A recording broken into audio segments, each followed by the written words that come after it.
Many immigrants discover something confusing about the workplace. You work hard, you stay professional, you focus on doing your job well, and yet someone gets the promotion, someone gets the recognition, someone gets invited into the conversations that matter. You are left wondering, what just happened? What happened? Very often, the answer is something many immigrants were never taught about: office politics. And if no one explains it to you, it can feel confusing, sometimes even unfair. But today, I want to pull back the curtain. Hi, I am Marian, and on this channel, I share lessons from my journey and from my book, Breaking Through: The Immigrant's Handbook for Thriving in the American Workplace, to help you navigate the workplace with confidence, clarity, and strategy.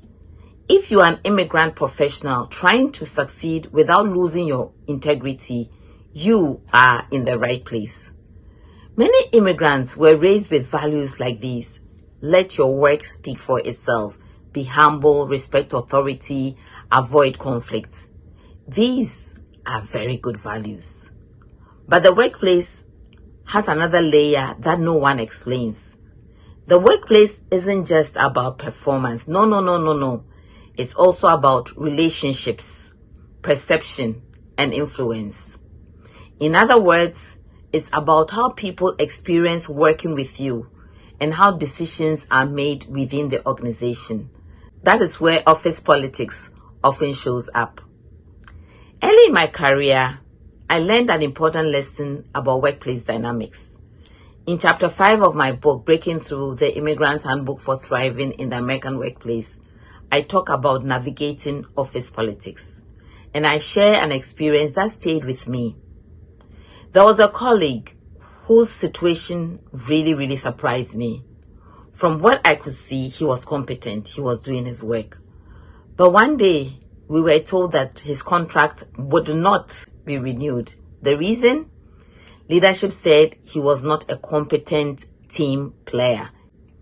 I remember being shocked, because from my perspective, I believe that if you did your work well, that should be enough. But that experience reveals something deeper.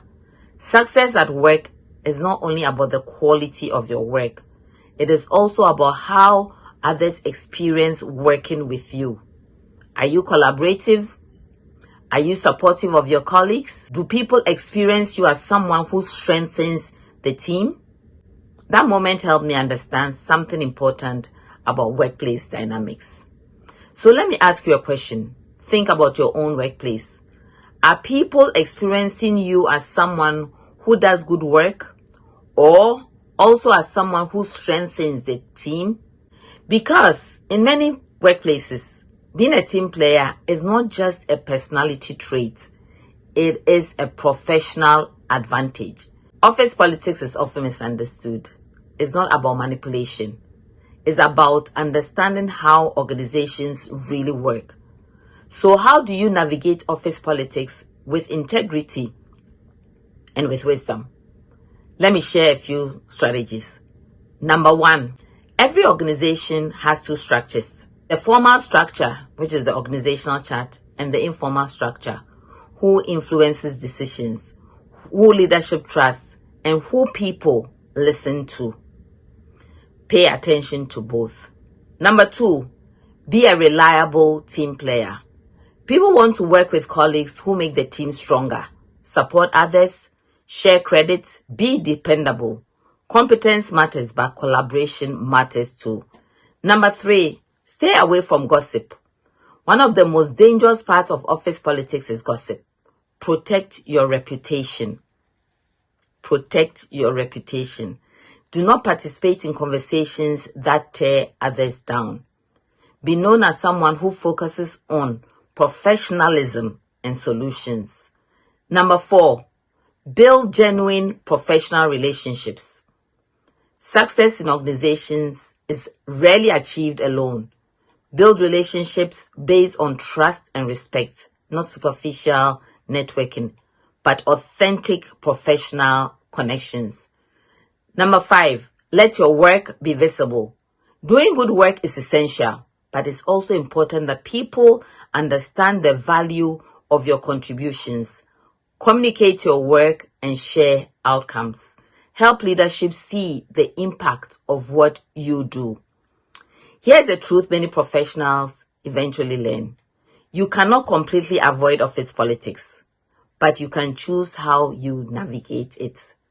Let me say that again. You cannot completely avoid office politics, but you can choose how you navigate it. You can choose integrity. You can choose professionalism, and you can choose wisdom. Understanding workplace dynamics does not mean becoming manipulative. It simply means becoming aware and more strategic. The workplace is not only about the work you do, remember. It's also about the relationships you build, the reputation you develop, and the trust you earn over time. When immigrants understand this, something powerful happens. We stop feeling confused by the system, and we begin to navigate it with clarity and confidence, because the goal is not to survive in the workplace. The goal is to thrive. So, if this topic resonates with you, I've created a checklist, right? It's called Office Politics Self-Check for Immigrant Professionals. You can find it in the description below. It's a simple reflection tool to help you think about how you are navigating your workplace. And I'd love to hear from you. What's one thing you've learned about workplace dynamics that you wish you had known earlier? Share it in the comments. Your experience might help someone else. If this message spoke to you, don't just move on from it. Subscribe to this channel. If you have already subscribed, thank you for subscribing and being a part of this community. Like this video, share it with another immigrant professional who needs this reminder too. And don't stop here. Watch our other conversations on office politics, mentoring, coaching, and don't struggle alone. These are practical conversations designed to help immigrant professionals grow, lead, and succeed in the workplace. Because when one of us learns how the system works, we all rise. You deserve to grow. You deserve to thrive. And I am cheering you on. I will see you in the next video.